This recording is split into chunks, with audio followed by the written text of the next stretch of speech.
जी आइए बैठिए। प्रिय ऐसी कोई बात नहीं, बस ऐसे मुलाकात करने के वास्ते नहीं आ गया हूँ और कोई बात नहीं। प्रिय बेचारी सुनीति कई दिनों से भोजन नहीं बनाया था, बेचारी करने लगी अपने पिया को मैं क्या खाने के लिए। आज मेरे पास कुछ भी नहीं है, मैं अपने स्वामी जी को क्या खिलाऊं? मैंने तो खुद ही 3 दिन से कुछ भी नहीं खाया है। या मेरे भगवान, तू कैसे परीक्षा ले रहा है कि आज इस सभागार के पास अपनी पिया को खिलाने के लिए कुछ भी नहीं है? स्वामी जी कहो प्रिय, मुझे माफ कर देना। शांत हो जाओ प्रिय। ये आपके आभार के लिए आज आपके चरणों की दासी आपसे लिपट करके एक विनती करती है कि मुझे माफ कर देना। आज इस अभागन के पास आपको खिलाने के लिए कुछ भी नहीं है, नाथ, कुछ भी नहीं है। मेरे भक्तों सुनीति रो रही है, फपक फपक करके परमात्मा को दुहाई दे रही है। उसी रात उत्तानपाद महाराज सुनीति के साथ उस घास फूस के बिस्तर में सुनीति के साथ उत्तानपाद महाराज उस समय रात्रि में शयन किया और रात में शयन किया। उसी समय सुनीति अंश को धारण कर लिया और प्रातः काल हुआ। प्रातः काल जब हुआ तो उत्तानपाद महाराज उस घास फूस की मड़ैया को छोड़ करके बाहर निकल आए। प्रातः काल जब हुआ, उत्तानपाद महाराज घास फूस की मड़ैया से बाहर आ गए और कहने लगे, प्रिय समय हो गया है, अब मुझे जाना चाहिए। ना छोटी वाली रानी नाराज हो गई। सुनीत ने कहा, अब कब आओगे स्वामी? कहो। स्वामी जी बोलो ना। अब कब आओगे? प्रिय आपकी जब आऊंगा सब ठीक हो जाएगा, चिंता मत करो।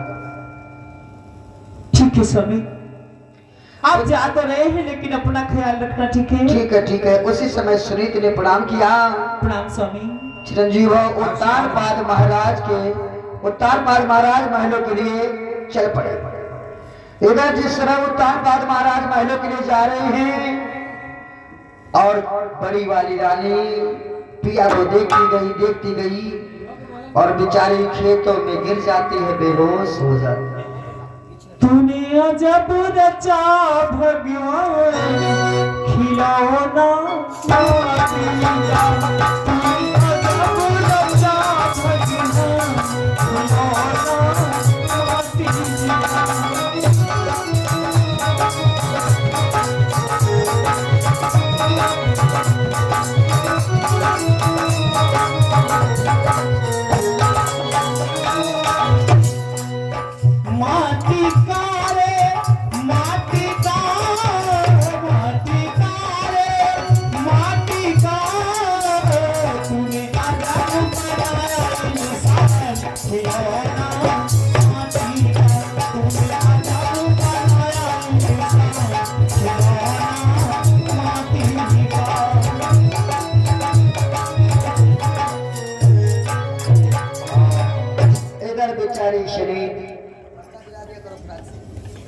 इधर बेचारी श्री घास फूस के बिस्तर में जीवन को यापन करने लगी और उधर उत्तानपाद महाराज जिस समय अपने दरवाजे पहुंचे, दरवाजे महल के सामने पहुंचे, मंत्री को आवाज लगाया, और मंत्री जी महाराज। क्या कर रहे हो? कुछ नहीं महाराज, गेट पे खड़े हैं। अभी महाराज देखा हूँ। अभी महारानी दरवाजा खोला कि नहीं गेट को?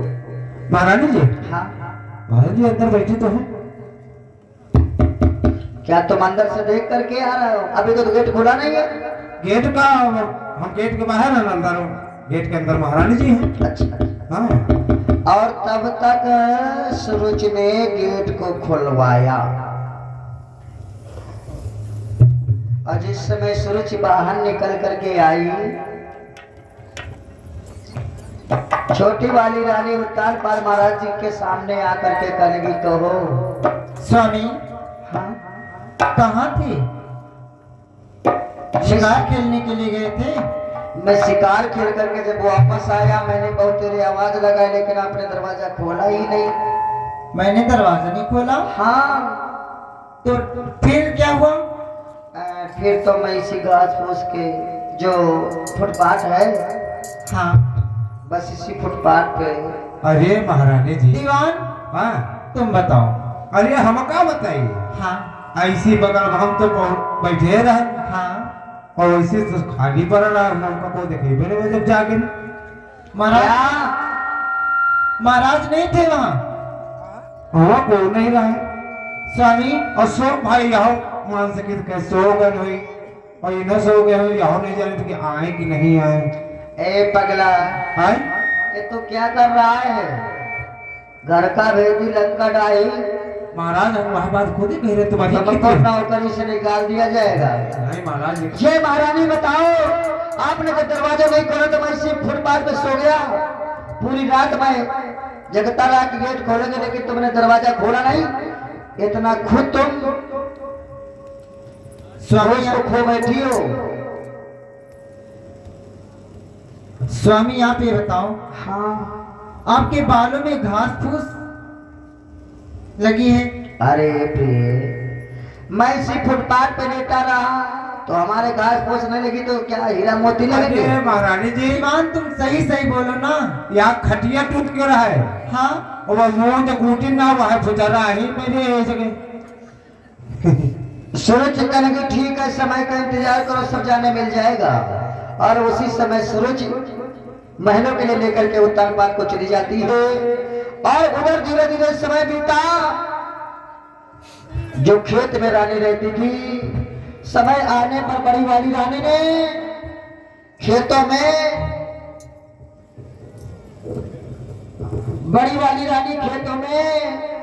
एक छोटे से बालक को जन्म दिया। ठंडक का महीना, बेचारी थर-थर कांप रही है। उस बच्चे को ढकने के लिए एक वस्त्र नहीं है। खेतों में बड़ी वाली रानी बेचारी प्रसव पीड़ा नहीं बर्दाश्त कर पा रही है और बेचारी समय आने पर एक दुधमेह से बालक को जन्म दिया। और जिस समय खेतों में वो बालक का जन्म होता है, बेचारी बहुत परेशान है, थर-थर कांप रही है और एक बच्चे को ढकने के लिए वस्त्र नहीं है। परमात्मा को दिखाई दे रही, परमात्मा तूने मेरे साथ कैसा खिलवाड़ किया। भगवान भगवान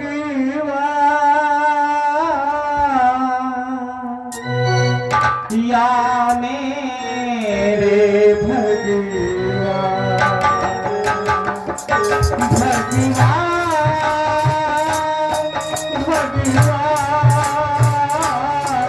भगवान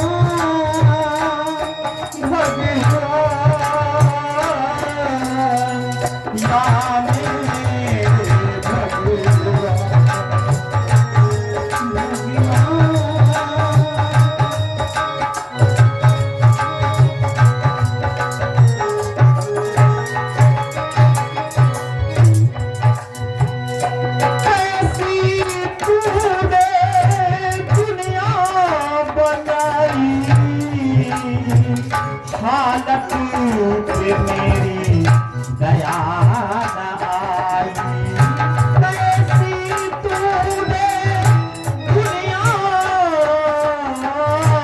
बनाई। हालत पे मेरी दया न आई। पहचान पहचान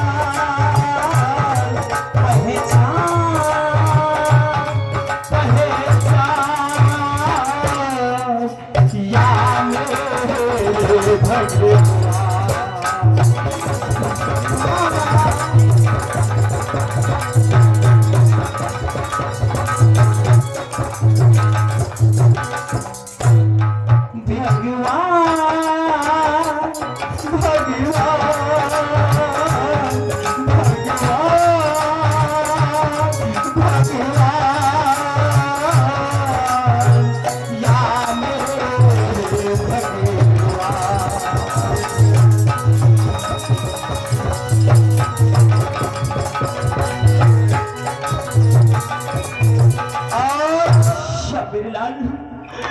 आज अगर मेरा लल्ला राजमहल में जन्म लेता तो आज न जाने कितनी खुशियां मनाई जाती, पूरे नगर में हीरे जवाहरात बंटवाए जाते हैं। लेकिन आज मेरे लाल के जन्म में यहाँ मेरे पास एक वस्त्र अपने लाल को ढकने के लिए भी नहीं है। लल्ला, इस अपनी अभागन माँ को क्षमा कर देना मेरे बच्चे। बेचारी घास फूस के बिस्तर में लेकर के बच्चे को पाल रही है, जीवन यापन कर रही है जैसे तैसे। धीरे धीरे बालक का समय बीतने लगा और जो उधर महल में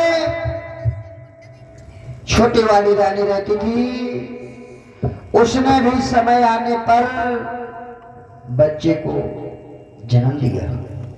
छोटी वाली रानी ने बच्चे को जन्म दिया। छोटी वाली रानी के लिए दासियां सेवा में लगी है, रेशमी वस्त्र बच्चे के लिए, लेकिन जो खेत में बालक जन्म लिया उसके लिए कोई व्यवस्था नहीं। इधर जिस समय बालक का जन्म हुआ, बधाइयां बजने लगी, शोर सरिया होने लगी महल में, लेकिन खेत वाली के लिए कुछ नहीं व्यवस्था। देखिए, जब छोटी वाली रानी ने बच्चे को जन्म दिया है और देखो महल में धूम मचाया है और दीवान को बुला करके अपने बच्चों को देती है, देखो होता क्या है।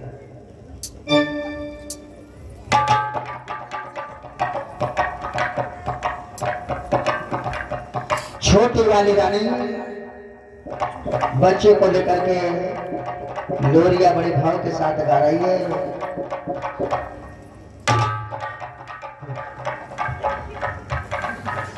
अरे दीवान जी महारानी जी। तुझको कुछ खुशी नहीं है? अरे हमको तो महारानी जी बहुत खुश है। तो रात जब तक हम सोने ना तब तक मसाला खड़े आए ये गेट के लगे, कहा करी मारे खुशी की मारी ऐसी आओ के मारी वो फाटक के लगे, कहूँ टूहनी वूहनी लाग जाए गेट में, तो ये बजे कहूँ ये दिखाओ कैसे ना क्या हमको दिखाओ भाई। लाज देखी तुम्हारे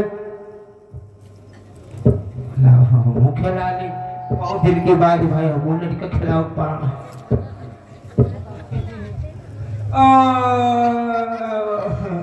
ये केसर और ये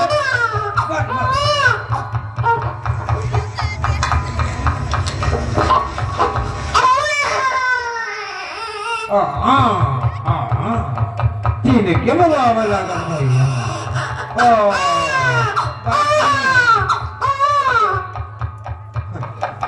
लात मरे लगे रावत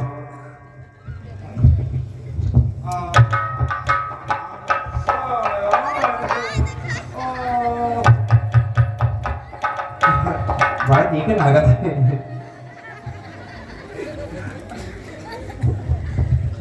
अरे ला ला ला ला ला ला बुनिया लल्ला खिलावे सारी दुनिया, ला ला ला ला ला बुनिया लल्ला खिलावे सारी दुनिया।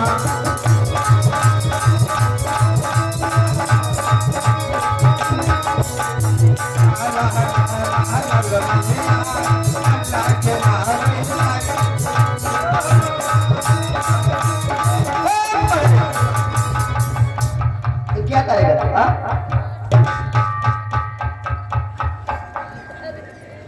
अरे नीचे लगे ना महारानी जी, तो पता का जैसे अब तुम्हें कहा ज्यादा तेल लगा दियो, वहाँ तेल लगा कर हम कहे ऊपर ऐसे उलाट दिन जा था ना महारानी जी, तो लड़के डरा थे। तो मेरे लल्ला के दिन जान ले लेगा। नहीं महारानी जी, जान की तरह कहा हमको हुआ। और इधर महारानी सूरज ने बच्चों को धीरे पालन पोषण करने लगी। धीरे धीरे समय व्यतीत हुआ और धीरे धीरे दोनों बालक 5 साल के हो गए और जब 5 साल के हो गए, एक दिन का जिक्र, बड़ी वाली रानी सुनीति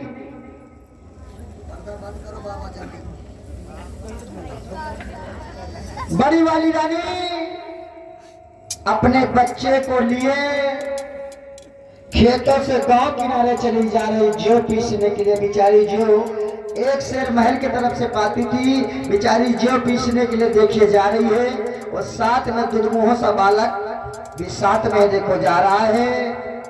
दीवाना आदमी को बनाती है रोटियां, खुद नाचती है सबको नचाती है रोटियां। दीवाना आदमी को बनाती है रोटियां, खुद नाचती है सबको नचाती है रोटियां।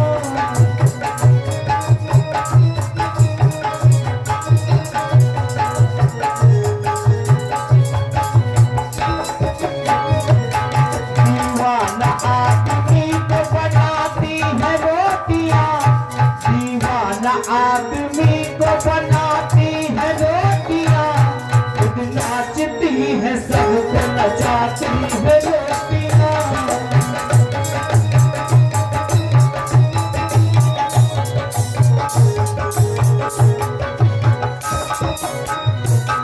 बूढ़ा चलाए ठेले को फांकों से झूल के,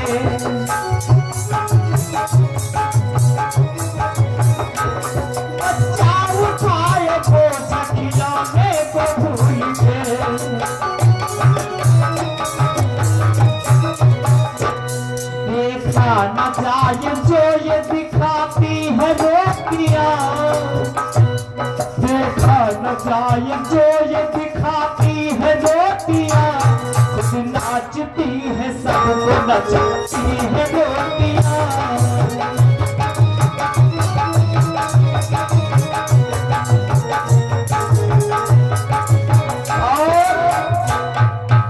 बेचारी सुनीति गांव की ओर गई जो पीसने के लिए, अपने लल्ला को छोड़ दिया। वहां पे लल्ला खेल खेलने लगा। मैया सुनीति जो पीस रही है। लल्ला जाओ, वो सामने गांव की मैदान है, सामने वो जाकर के खेल के फिर मेरे पास आ जाना, ठीक है? और उधर जो खेत में बालक पल रहा था उसका नाम था दुनू, जो महल में बालक रहता था उसका नाम था उत्तम। उत्तम नीचे जाके खेल देखो, खेल खेल रहा था और वहां पे ध्रुव पहुंच गया। ध्रुव और उत्तम से मित्रता हो जाती।